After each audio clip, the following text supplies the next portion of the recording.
It's a Sonoma, not a Sierra. Gonna make a quick little video about Grandpa Sierra pickup I've been building here. It's not really an intro video because it's getting close to being done, but kind of an update and what you can expect from it in the future. So Grandpa Sierra here is a 1990 GMC S15. Call it Grandpa Sierra because it is the Sierra Classic package. Don't really know what all that means, but people get really triggered because they say it's a Sonoma, not a Sierra. But we actually do have good reason for the name. There it is. The other one's all messed up. So I got the truck 4 or 5 years ago. I don't know. And had a V6, the 4.3 in it. The guy I got it from said it had a knock. I didn't even check. I just pulled it out and put this in there. It's 4.8. I think it's the L20 designation. I don't know. It doesn't really matter. But it was just naturally aspirated and carbureted at the time. It was my daily driver for about a year. And then I got kind of bored with it and decided I wanted to go fast. The idea behind Grandpa Sierra is I wanted to work on my fabrication abilities because I was going to school for it and I wanted to enter the automotive customization industry. I'm a farmer now, so you know how that went. But the idea was to build some headers. I always wanted to build headers. I'd seen people do it. I thought it was so cool. I wanted to do them out of stainless steel, learn how to weld stainless, and I just kind of wanted a crazy, eye-catching design. But yeah, so I went for that just kind of crazy, wild style and just kind of built and then made everything else fit around my headers, which, if you're curious, is a terrible way to do things. So I had them coming forward because there's no room, in the back, I guess, for my ability at the time. There wasn't, at least. And then ended up mounting my turbo down here below. There we go. Yeah, you can kind of see it there. So I mounted it here, which created a lot of problems for my cooling system. I actually have a Jeep Cherokee radiator in there.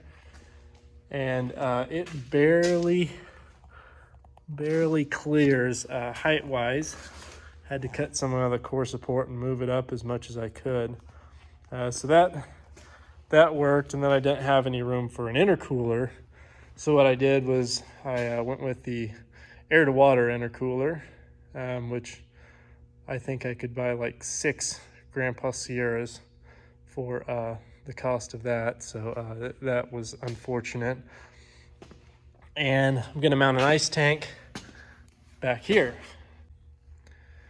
So now that the headers and the hot side and all the cold side plumbing up top is done, I begin to turn my attention to the bottom side of the truck and, get it where it's actually functioning so I can go, rip burnouts and then sell it at a loss. Let's get her up in the air and you can see what it's all about.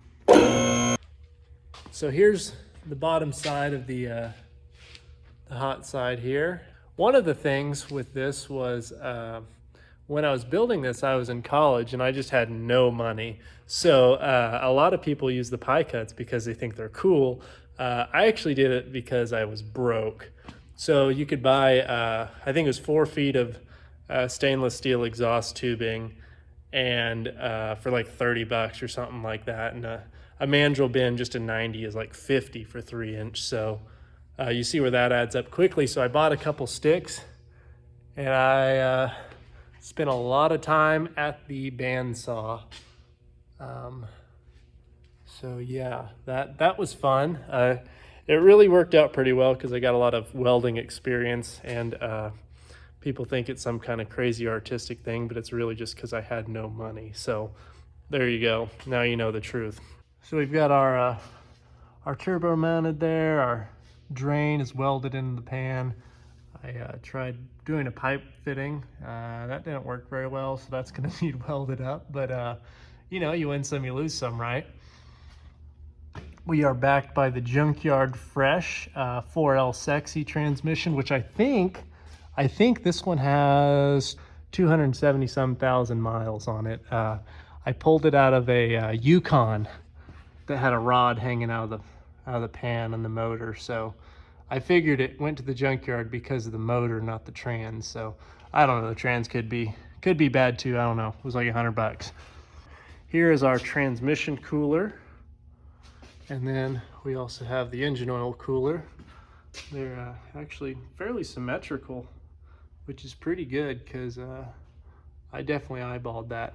One of the things that was really, really good about this was these little brackets in the bed here and here actually lined up perfectly with these coolers that I bought. And I did not plan that at all. It just worked out really well for me. I could probably find the part number for those if anyone's wanting to build an S10 and do something similar. That's definitely the way to go.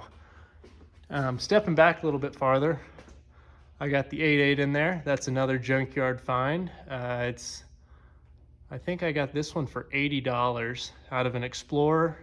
Yeah, it's a factory 410 with the posi. I've got the Calvert like split mono leaf, you know, never lose traction, give us all your money springs. And then their shocks to go with it. So, you know, if I can't hook up, I know who to call and complain at. As you can tell, there's a lot that's done, but there's still a lot that needs to be done. So hopefully I'm going to be documenting that over the next couple of months as I get it done. And I'll try and post on here regularly and have some halfway decent content. I don't know. I'll post regularly. I can't guarantee the decent content. It may be terrible, but hopefully you like the truck and subscribe and follow along. And, you know, we might do fun things with other things like that. Maybe there'll be a video of me crashing the four-wheeler or something. So subscribe and just see what happens.